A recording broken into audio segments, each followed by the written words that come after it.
The year was 1978. An elite team of scientists carrying highly sensitive equipment arrived in Turin, Italy.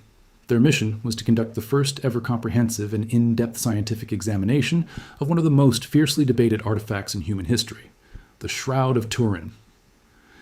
To millions of people, this was the sacred burial cloth of Jesus of Nazareth, bearing the miraculous image of a crucified man. But to the physicists, chemists, and experts on the team, some of whom had worked with agencies like NASA, it was simply an object waiting to be demystified. Among these scientists was Barry Schwartz, a highly respected technical photographer. Schwartz was an absolute skeptic. He had zero interest in proving a religious miracle. In fact, he was entirely convinced that the shroud was nothing more than a cleverly executed medieval forgery.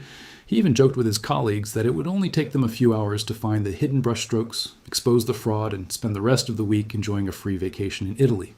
But history is rarely that simple, and the Shroud of Turin was about to present a puzzle that would occupy the scientific world for decades.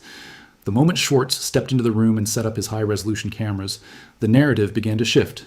The linen cloth, measuring about 14 feet long and 3 feet wide, bore the faint, ghostly yellowish image of a man who had clearly suffered massive physical trauma.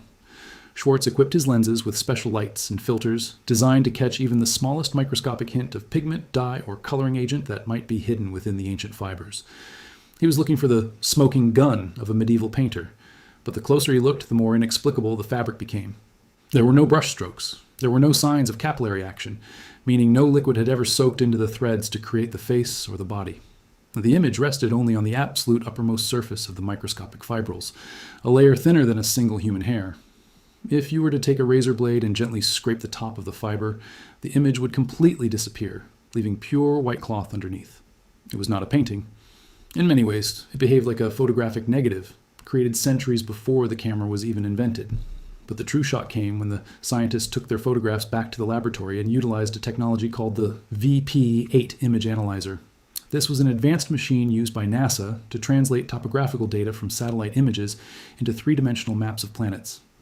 When you put a normal photograph into the VP-8, the result is usually a distorted and chaotic mess, because a standard picture or photograph does not contain actual 3D spatial information. However, when the researchers fed the photograph of the shroud into the machine, the room fell silent. A perfectly proportioned, three-dimensional human face and body emerged on the screen. It was as if the cloth had encoded distance-to-body information.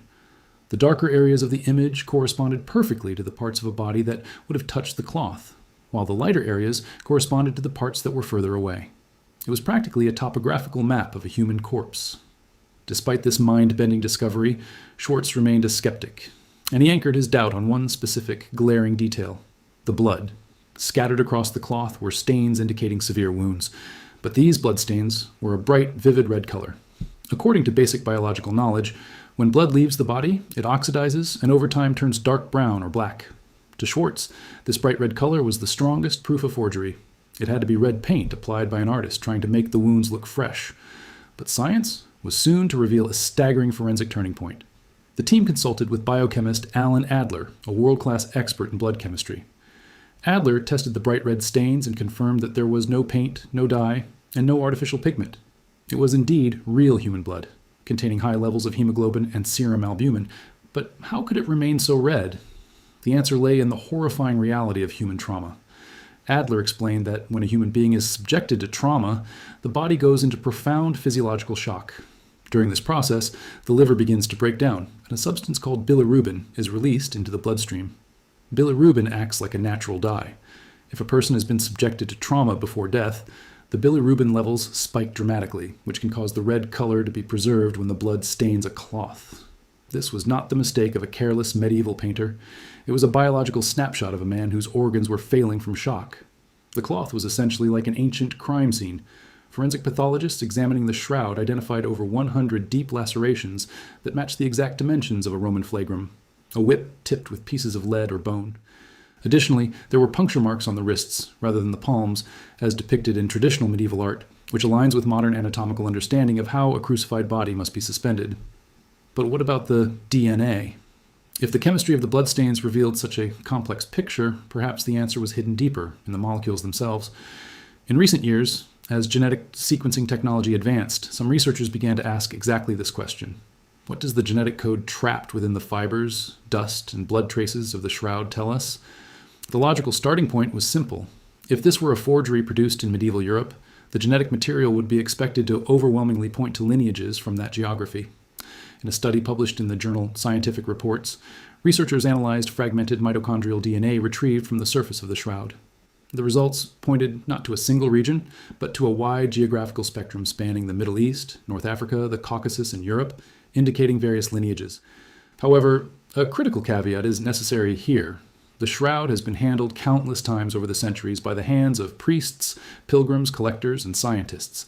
Therefore, it is acknowledged that a large portion of the detected genetic material belongs to those hands rather than the shroud itself.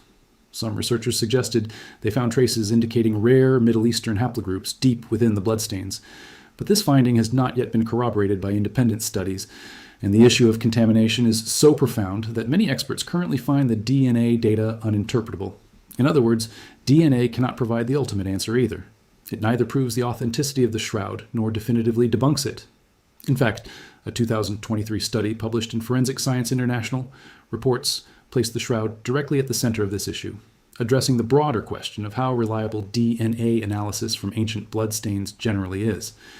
Researcher Kelly Kearse's study demonstrated that the shroud is virtually an ideal case study for testing both the potential and the limitations of such analyses. The conclusion pointed back to the same reality.